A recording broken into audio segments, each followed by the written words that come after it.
चौथा problem 5m-3n is equal to 19, m-6n is equal to -7. Equation 1 and 2. 5m वजा 3n बरोबर 19ला equation 1 नाव दिलं. m वजा 6n बरोबर वजा 7 याला समीकरण 2 नाव दिलं. समीकरण 2 हा सिंगल आहे m याच्यामध्ये. सहगुण कुठलेही समान नाही आहेत, पण m इथं सिंगल आहे. त्यामुळं समीकरण 1 आणि 2चं जर m सहगुणक समान करायचं असेल तर समीकरण 2ला आपल्याला 5ने गुणावं लागेल. समीकरण 2ला 5ने गुणू. Multiply equation 2/5. तर 5 ने गुणल्यानंतर काय होणार आहे? 5 × m 5m minus 6 × 5 30 minus 30n is equal to -7 × 5 -35. आपल्याला इक्वेशन 3 मिळालं. 5m - 30n is equal to -35.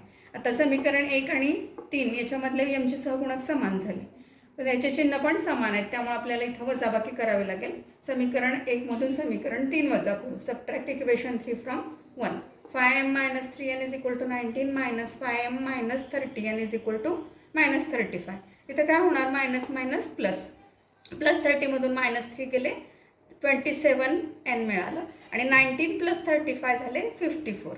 n is equal to 54 divided by 27. 27 1 = 27, 27 2 = 54. 27 × 27 27 आणि 54. यांची व्हॅल्यू आपल्याला मिळाली 2. यांची किंमत 2 मिळाली. आता ही यांची किंमत आपण समीकरण 2 मध्ये ठेवूया. Put value of n in equation 2. m -6n is equal to -7. यांच्या जागी आपल्याला ठेवायचे 2. यांच्यामध्ये चिन्ह आहे गुणाकाराचं, त्यामुळे 6 × 2 6 × 2. m वजा 6 × 2 बरोबर वजा 7. 7 × 2 = 12. m वजा 12 बरोबर वजा 7. हे वजा 12 उजव्या साईडला जाऊन +12 होणार आहे. m is equal to -5 + 12. आणि mची व्हॅल्यू आली 5.